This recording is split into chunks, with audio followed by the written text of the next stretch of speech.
Hello friends and students, अस्सलाम वालेकुम। हम देख रहे हैं माइक्रोसॉफ्ट ऑफिस सर्टिफिकेशन की सीरीज़ का लेक्चर नंबर 12 और आज की इस वीडियो में हमने देखना है create and manage reference tables.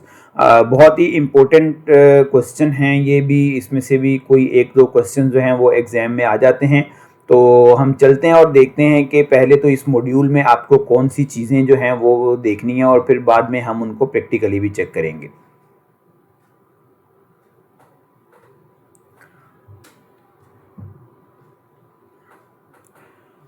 तो यहाँ पे आप देख सकते हैं कि हमारे पास यहाँ पे create and manage reference tables जो है ये वाली लिस्ट जो है इसको हमने सॉल्व करना है। तो ये मॉड्यूल जो है हमारा क्रिएट एंड मैनेज रेफरेंस का जिसमें हम काम कर रहे हैं। आज की इस वीडियो में हम देखेंगे insert table of contents, customize table of contents और इंसर्ट बिब्लियोग्राफी। तो ये क्या होता है इसके बारे में हम यहाँ पे पहले देखते हैं। तो सबसे पहले हम बात करेंगे टेबल ऑफ कंटेंट की, तो उसके लिए हमें अपनी प्रैक्टिस फाइल पे जाना पड़ेगा। तो मैं आपके सामने प्रैक्टिस फाइल जो है वो ओपन कर देता हूँ। ये वही फाइल है जिस पे हम ऑलरेडी काफ़ी मेहनत जो है वो कर चुके हुए हैं और उम्मीद है कि आप लोगों ने ये डाउनलोड भी की होगी और काफ़ी जो है वो आप मेहनत भी कर रहे होंगे। मुझे कमेंट में ज़रूर बताया करें आपको अगर कोई मुश्किल पेश आए, और अगर कोई सजेशन है तो वो भी आप काइंडली मुझे दिया करें ताकि मैं इसको और भी बेहतर कर सकूं। तो इंसर्ट टेबल ऑफ कंटेंट, सबसे पहली चीज़ क्या है जी हमारे पास इंसर्ट टेबल ऑफ कंटेंट्स के ये हमने कैसे करना है, बाद में हम इसको कस्टमाइज़ करना भी सीखते हैं। तो इंसर्ट टेबल ऑफ कंटेंट में हम जाते हैं और यहाँ पे हम क्या करते हैं कि आपको ये कहा जाता है कि जी पेज नंबर 1 पे जो ब्लैंक जगह है वहाँ टेबल ऑफ कंटेंट को ऐड करें। तो टेबल ऑफ कंटेंट आप कैसे ऐड करते हैं उसके लिए आप लेआउट के साथ जो रेफरेंस का बटन है वहाँ पे जाएंगे तो यहाँ पे बना हुआ आएगा टेबल ऑफ कंटेंट। हमने फुटनोट भी देख लिया था, हमने लास्ट में साइटेशन और बिब्लियोग्राफी भी देखा था। आज भी एक बिब्लियोग्राफी का क्वेश्चन है वो भी हम देखेंगे। तो यहाँ पे टेबल ऑफ कंटेंट जो है ये हमने यहाँ पे इसको सॉल्व करना है। तो पहले जैसे कि आप में से बहुत सारे स्टूडेंट्स ये सोच रहे होंगे कि जी टेबल ऑफ कंटेंट क्या होता है। तो जैसे ही हम टेबल ऑफ कंटेंट क्रिएट करेंगे या अपने इस डॉक्यूमेंट में इंसर्ट करेंगे तो आपको खुद ब खुद समझ आ जाएगी कि ये क्या होता है। तो हम पहले इसको करके देखते हैं। तो सम टाइम पेपर में क्वेश्चन आ सकता है कि टेबल ऑफ कंटेंट ऐड करें, और ये भी हो सकता है कि ऊपर नाम लिखा हुआ है automatic table of content 1 add किया जाए, और टेबल ऑफ कंटेंट या टेबल ऑफ कंटेंट में ऑटोमेटिक टेबल 1 ऐड किया जाए, ऑटोमेटिक टेबल 2 ऐड किया जाए या मैनुअल टेबल ऐड किया जाए। इस तरह की पेपर में क्वेश्चन आपको आ सकता है। तो हम यहाँ पे ऑटोमेटिक टेबल ऑफ कंटेंट जो है वो यहाँ पे ऐड करते हैं। तो जैसे ही मैं इसको क्लिक करता हूँ तो आप देखें यहाँ एक टेबल ऑफ कंटेंट ऐड हो जाता है।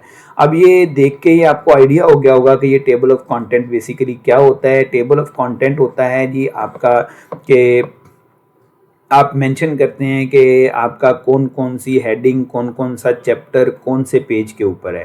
तो ये थोड़ा सा यहाँ पे इसका हमें आइडिया मिलता है, ये हमें थोड़ा सा फ़ायदा होता है। ठीक है, तो ये हमें ये ढूंढना नहीं पड़ता यहाँ पे कि जी ये जो वीडियो था ये पेज नंबर 1 पे है, फिर उसके बाद यहाँ जो नीचे हेडिंग्स हैं वो कौन कौन से पेज पे हैं। ठीक है, माइक्रोसॉफ्ट वर्ड ये हमें एक पावरफुल फैसिलिटी है जो प्रोवाइड करता है कि आप जस्ट जो है हेडिंग्स क्रिएट करें और जस्ट टेबल ऑफ कंटेंट की मदद से आप आके इसको क्रिएट कर लें। तो ये एक सिंपल मेथड है कि आप अपना टेबल ऑफ कंटेंट जो है वो ऐसे क्रिएट करते हैं। एक मेथड और भी है, मैं इसको डिलीट करता हूँ। ठीक है, और पूरे टेबल ऑफ कंटेंट को हम डिलीट कर देते हैं। अब एक मेथड और भी है, और वो क्या है जी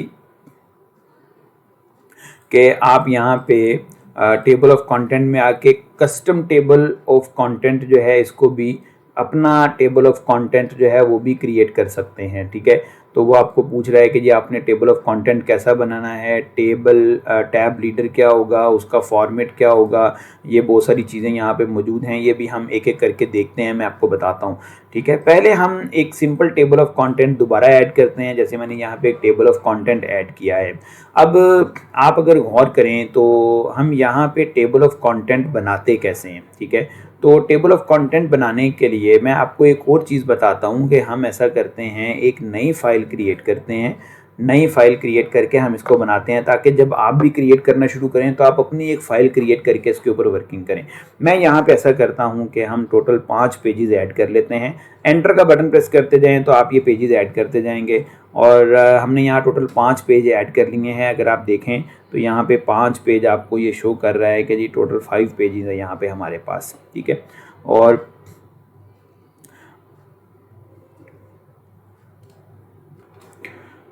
यहाँ पे नीचे आपको 5 पेजेस शो हो रहे हैं। मैं आपको ये जूम करके दिखाता हूँ ताकि आपको थोड़ा क्लियर नज़र आए, ठीक है जी। टोटल पेज 505, यानी हम इस वक्त पेज 5 पे हैं। टोटल कितने हैं? O5, टोटल भी 5 पेज हैं। तो हमने 5 पेज जो हैं वो ऐड किए हैं। एंटर का बटन प्रेस करते जाएं, ये पेजेस ऐड करता जाएगा। अब अगर मैं इसको थोड़ा ऐसा करता हूँ कि जूम कम करता हूँ ताकि ये हमें एक साथ पेज नज़र आए, तो ये टोटल 5 पेज आपको शो हो रहे हैं। अब यहाँ पे हम ऐसा करते हैं कि एक हेडिंग्स क्रिएट कर लेते हैं अपनी मर्ज़ी से, ठीक है। जैसे मैंने यहाँ पे लिखा है नॉर्मल, यहाँ पे लिख लेते हैं मैनुअल, एक और लिख लेते हैं स्पेस, कुछ भी वर्ड मैं अपनी तरफ से ऐड कर रहा हूँ जी, ठीक है। यहाँ पे हम ऐड कर लेते हैं सपोज टाइटल, और यहाँ पे हम लिख लेते हैं सब टाइटल, और यहाँ पे हम ऐड कर लेते हैं एक और हेडिंग का नाम, और वो मैं लिख लेता हूँ सपोज और माइक्रोसॉफ्ट, ठीक है जी। और एक हम यहाँ ऐड कर लेते हैं गूगल, और यहाँ पे हम ऐड कर लेते हैं सपोज यूट्यूब। मैंने ये कुछ टेक्स्ट ऐड कर लिया है, आपके सामने है। और अगर हम इसको थोड़ा सा बड़ा कर लें, जैसे आम तौर पे हम हेडिंग बनाते हैं ना, तो हम ऐसे थोड़ा सा बड़ा सा लिखा होता है हमने, और इसको हम बोल्ड कर लेते हैं ताकि हमें ये हेडिंग नज़र आए। और मैनुअल के स्पेलिंग थोड़े गलत हैं, मैं इनको ठीक कर लेता हूँ, ठीक है। अब अगर मैं इसको अगले पेज पे लेके जाऊँ, ठीक है। अब हमारी कुछ हेडिंग पेज 2 पे हैं, कुछ पेज 3 पे हैं, कुछ डिफरेंट पेजेस के ऊपर हैं, ठीक है। कुछ ऐसे पेजेस भी हैं जहाँ पे हेडिंग नहीं है, ठीक है। तो मैंने ये डिफरेंट ऊपर मैंने ऐड कर दिया था ताकि जब हम इसको स्पेस या बड़ा करें तो ये ऑटोमेटिकली एडजस्ट हो जाए अपनी जगह पे।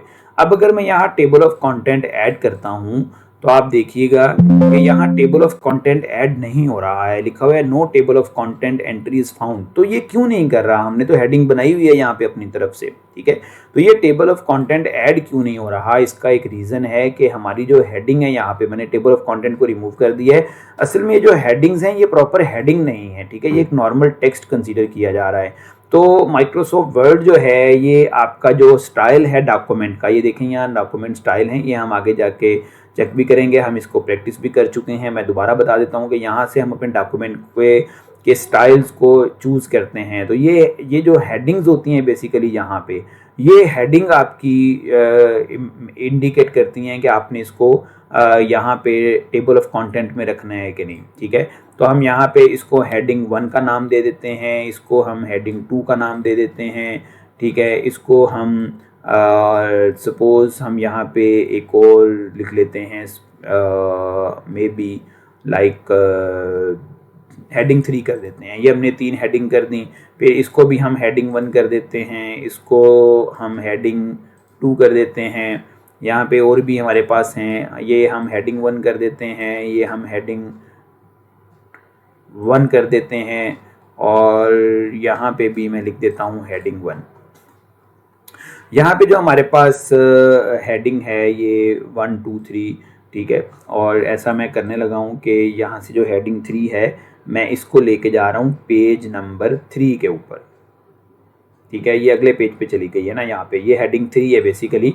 कैसे पता चलेगा आपको? इस पर क्लिक करें तो यहाँ पे ये 3 वाला जो पोर्शन है ये आ रहा होगा। तो मैं आपको पूरा बता रहा हूँ बेसिकली कि टेबल ऑफ कंटेंट आप कैसे ऐड करते हैं। अब अगर मैं यहाँ पे आके रेफरेंस पे जाऊँ और टेबल ऑफ कंटेंट पे जाके ऑटोमेटिक टेबल ऐड करूँ, तो अब आप ये देखेंगे इसने ऐड कर दिया है। तो बेसिकली ये हेडिंग पहले नहीं थी, हमें इसको हेडिंग बनाना पड़ता है।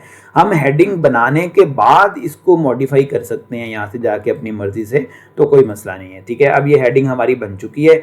अब आप ये देख सकते हैं कि यहाँ पे अगर मैं इसको जूम करके दिखाऊं आपको, तो हमारी जो ये हम इसको जूम कर लेते हैं पेज को, ठीक है जी।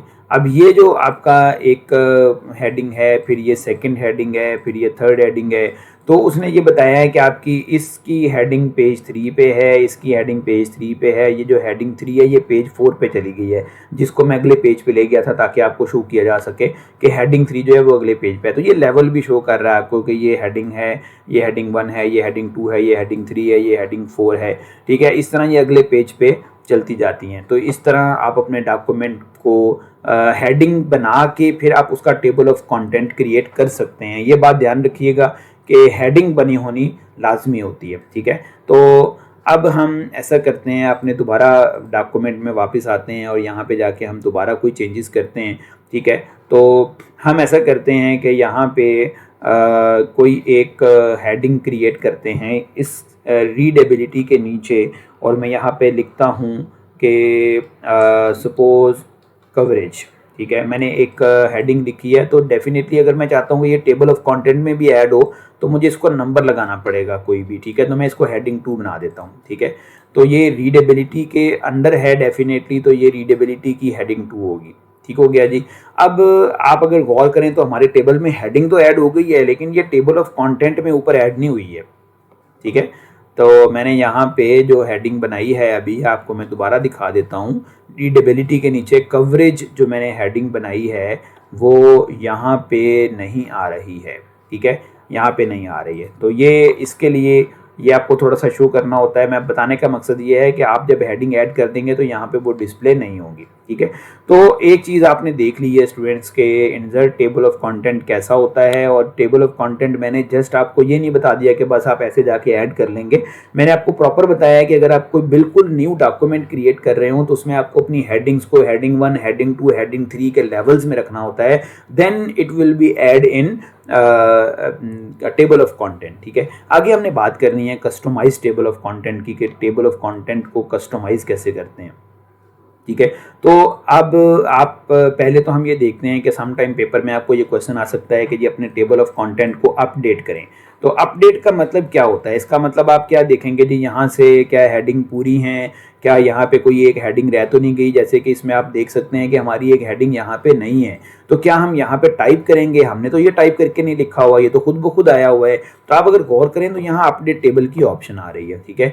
तो आपको अगर पेपर में ऐसा कभी क्वेश्चन आ जाए कि update the table of content, तो जस्ट आपने क्या करना है, आपको ये ऐसे नज़र नहीं आ रहा ऊपर अपडेट का बटन, जस्ट आप इसके ऊपर क्लिक करेंगे कहीं पे भी तो ये table of content update table आपको ऑप्शन नज़र आना शुरू हो जाएगी। मैं इसके ऊपर क्लिक करता हूँ और आपको ये पूछ रहा है कि अपडेट पेज नंबर ओनली या अपडेट एंटायर टेबल।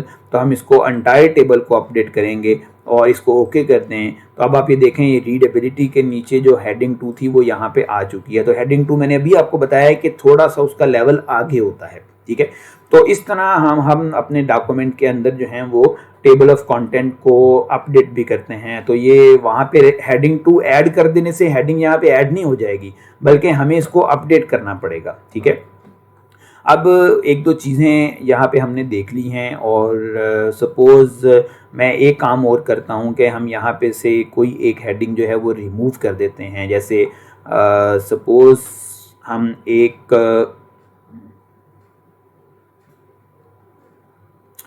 कोई एक हेडिंग जो है मैं यहाँ से रिमूव कर रहा हूँ, सपोज थीम्स एंड स्टाइल्स। मैं चाहता हूँ कि ये अब हमें नहीं चाहिए, तो अब अगर मैं ये रिमूव कर देता हूँ तो ये हेडिंग तो रिमूव हो गई है। तो अब अगर ये हेडिंग रिमूव हो गई है तो आप टेबल ऑफ कंटेंट में जाके देखें तो ये वहाँ पे अभी भी मौजूद है, ठीक है। तो आपको क्या करना है, इस तरह का कोई पेपर में क्वेश्चन आ सकता है कि जी टेबल को अपडेट करें, तो टेबल ऑफ कंटेंट को अपडेट करें। तो जस्ट आप इस पर क्लिक करेंगे और क्लिक करके अपडेट टेबल पे क्लिक करेंगे तो यहाँ से ये ख़त्म हो जाएगा। तो मैं अगर इसको क्लिक करूँ तो ये देखिएगा ये यहाँ से ख़त्म हो चुका है। तो समटाइम स्टूडेंट जब ऐसा क्वेश्चन सॉल्व करता है ना तो उसको पता नहीं चलता कि यहाँ कोई चेंजेस हुई है कि नहीं, ठीक है। वो बहुत ही माइनर सा चेंज होता है, तो हमें ये लगता है कि जैसे इसमें कोई चेंज ही नहीं हुआ है, तो हम बार बार उसको क्लिक करते हैं कि शायद अब चेंज हो जाए, शायद अब चेंज हो जाए। तो आपने जस्ट एक ही बार इसको क्लिक करना है तो वो चेंज हो चुका होगा। जैसे आप देख सकते हैं यहाँ पे थीम्स वाला जो हेडिंग थी वो अब यहाँ पे नहीं है, ठीक है। तो इस तरीके से आप अपना टेबल ऑफ कंटेंट जो है वो इसको क्या करेंगे, अपडेट करेंगे। आगे हमने बात करनी है जी कस्टमाइज टेबल ऑफ कंटेंट की, कि ये क्या होता है। तो कस्टमाइज टेबल ऑफ कंटेंट जो है वो प्रॉपर मैं बात करता हूँ कि ये टेबल बना हुआ है और अब आपने इसको कस्टमाइज करना है। तो आप रेफरेंस में जाएंगे, टेबल ऑफ कंटेंट में जाएंगे, तो यहाँ पे लिखा हुआ है कस्टम टेबल ऑफ कंटेंट, तो आप इस पर क्लिक करेंगे तो टेबल ऑलरेडी सिलेक्टेड है, ठीक है। तो कस्टम टेबल में आपको ये कहा जा सकता है कि इसका फॉर्मेट चेंज करें, आप इसका फॉर्मेट डिस्टिंक्टिव रख दें, आप इसका फॉर्मेट फैंसी रख दें। तो अब मैं इसको ओके करूं तो आप देखिए इसका लुक थोड़ा चेंज हो जाएगा, ठीक है। तो पेपर में ऐसा कोई क्वेश्चन आ सकता है आपको कि आप इसका जो लुक है वो चेंज करें, इसका कस्टमाइज़ करें, ठीक है। मैं दोबारा टेबल ऑफ कंटेंट में जाता हूँ, दोबारा कस्टम टेबल में जाते हैं, हम यहाँ दोबारा कोई और चूज़ कर लेते हैं, मॉडर्न चूज़ कर लेते हैं, ठीक है। तो ये इसका टेबल ऑफ कंटेंट का स्टाइल मॉडर्न हो गया है, यहाँ पे टेबल के साथ वो पेज नंबर वगैरह शो नहीं कर रहा है, ठीक है, अलग अलग सेपरेटली। तो देखें कंटेंट वहीं पे है बट वीडियो के साथ पेज नंबर शो हो रहा है, सेविंग ऑफ टाइम के साथ पेज नंबर शो हो रहा है। तो जो थोड़ी हेडिंग आपको बहुत लो नज़र आ रही है वो इसका मतलब है उसकी कैटेगरी हेडिंग 1 नहीं है बल्कि वो हेडिंग 2 होगी या हेडिंग 3 होगी, ठीक है। इसी तरह आप कस्टम टेबल में जाके और भी ऑप्शन यहाँ पे चूज़ कर सकते हैं। तो मैं इसको फ्रॉम टेम्पलेट रख देता हूँ, सिंपल कर देता हूँ जैसा कि हमारा पहले था, ठीक है। इसको हम कस्टम टेबल में जाके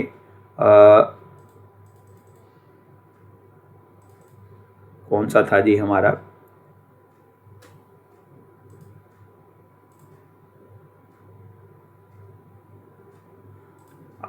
आई थिंक ये था ऑटोमेटिक टेबल। तो ऑटोमेटिक टेबल की ऑप्शन यहाँ पे नहीं आ रही है और बट हम कोई क्लासिक रख देते हैं ताकि ये एग्जैक्ट अपनी लोकेशन पे आ जाए जैसा कि है।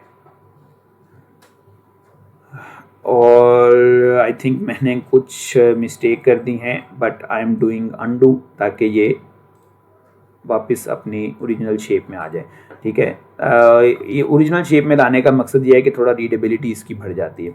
अच्छा, पेपर में एक और क्वेश्चन आ सकता है। अच्छा, जो क्वेश्चन आपको कहा जाए बस आपने उसको क्लिक करके आगे मूव कर देना है और कुछ नहीं करना है। कस्टम टेबल में जाके कुछ ये भी क्वेश्चन आ सकता है आपको कि इसका जो शो लेवल है, अभी देखें 3 लेवल का मतलब है कि यहाँ 3 हेडिंग्स आपको नज़र आ रही हैं। तो आपको यहाँ पे चेंज करना होगा कि आप इसको 1 हेडिंग तक करें, आप इसको 3 हेडिंग तक करें। तो इस तरह का क्वेश्चन आ सकता है। तो अब आप देखें अगर मैं इसको शो लेवल 1 कर देता हूँ हेडिंग, तो यहाँ पे हमारी तो हेडिंग 2 भी शो हो रही है। तो अब अगर मैं इसको लेवल 1 करके ओके कर दूँ तो आप ये देखें तो यहाँ से अब जो दूसरी हेडिंग थी हमें हमारी रीडेबिलिटी वाली वो यहाँ से ख़त्म हो चुकी है, ठीक है। साथ ही नो डाउट कि इसका वो पैटर्न चेंज हो गया है, हमारा जो ऑटोमेटिक टेबल था वो ख़त्म हो चुका है, ठीक है। तो दैट्स वाई ये आपको ऑप्शन ऐसी दे रहा है। तो इसमें कोई प्रॉब्लम नहीं है। मैं इसको रिमूव कर रहा हूँ। हम एक छोटी सी प्रैक्टिस कर लेते हैं दोबारा से, फिर इसकी इंसर्ट टेबल ऑफ कंटेंट, आप इसको कंटेंट में ऐड करेंगे, ठीक है, टेबल ऑफ कंटेंट में। और अब ये आपको कस्टम टेबल में जाके यहाँ से दोबारा शो लेवल हेडिंग 1 करनी होगी और आप इसको ओके करेंगे तो आपकी हेडिंग जो है वो कवर वाली थी जो वो यहाँ से अब रिमूव हो चुकी है। तो आपका जो टेबल ऑफ कंटेंट है वो आपने कस्टमाइज़ भी कर लिया है। तो इसका मतलब कस्टमाइज़ करने का मेथड आपको पता चल गया। कस्टमाइज़ में कोई और ज़्यादा ऑप्शन नहीं है। आगे है जी इंसर्ट बिब्लियोग्राफीज। ये वैसे पहले भी हमने देख लिया था। यहाँ पे हमने देखा था कि बिब्लियोग्राफी के लिए आप साइटेशन कैसे ऐड करते हैं। और अगर आप मेरे चैनल पे नए हैं, आपने ये पिछली वीडियो नहीं देखी हैं, तो पहले आप इनको भी चेक कर लें, देख लें, ताकि आप प्रॉपर देख सकें। जो मैंने पहली भी 11 वीडियोज़ अपलोड की हुई हैं इसी चैनल के ऊपर, पहले आप उनको वॉच करके आएँ तो आपको बहुत सारी चीज़ों के आंसर वहीं पे मिल जाएंगे। हमने देखा था साइटेशन बिब्लियोग्राफी के लिए कैसे ऐड करते हैं। अब हम देखेंगे कि हमने बिब्लियोग्राफी के लिए साइटेशन तो ऐड की हुई हैं, बट बिब्लियोग्राफी कैसे ऐड करते हैं ये हमने पहले भी किया था। एक बार हम फिर दोबारा करके देखते हैं। तो बिब्लियोग्राफी आमतौर पे कहा जाता है कि डॉक्यूमेंट के बिल्कुल एंड पे ऐड करें। तो मैं यहाँ पे कर्सर लेके आता हूँ और आप देखें यहाँ पे बिब्लियोग्राफी की ऑप्शन आ रही है। तो आप यहाँ पे बिब्लियोग्राफी पे आके आप किसी भी चीज़ पे क्लिक कर सकते हैं। वो आपको ये कह सकता है कि बिब्लियोग्राफी एज ए रेफरेंस जो है वो ऐड करें या एज ए बिब्लियोग्राफी ऐड करें। तो ये मैंने आपको पहले भी बताया था। जस्ट आप इस पर क्लिक कर दें तो जो जो बिब्लियोग्राफी आपने ऐड की होगी वो यहाँ पे आ जाएगी, ठीक है, जो जो भी ऐड की होगी। अब हो सकता है कि आपने कोई नई बिब्लियोग्राफी ऐड की हो, ठीक है, कोई नई आपने साइटेशन ऐड की हो। जैसे सपोज़ यहाँ पे हमने कोई बिब्लियोग्राफी ऐड की हुई है। जैसे साइटेशन कैसे ऐड करते हैं मैं फिर एक बार बता रहा हूँ कि मैंने यहाँ पे क्लिक किया ऐड न्यू सोर्स और मैं यहाँ पे आके कह देता हूँ कि जी मैंने ये किसी कॉन्फ्रेंस प्रोसीडिंग से उठाई है। इसका जो ऑथर है वो कोई सपोज़ मैनेजर है, ठीक है, और मैं साइटेशन का मेथड आपको फिर बता रहा हूँ, और ये इसका कोई प्रपोज़ल है जहाँ से मैंने लिया है। पेजेस जो हैं वो 6 to 7 हैं जहाँ से मैंने ये लिया है, और ईयर जो है ये 2008 में इसको दिया गया है, और ये सपोज़ हम इस्लामाबाद में ये मौजूद था, वहाँ से हमने इसको यूज़ किया है।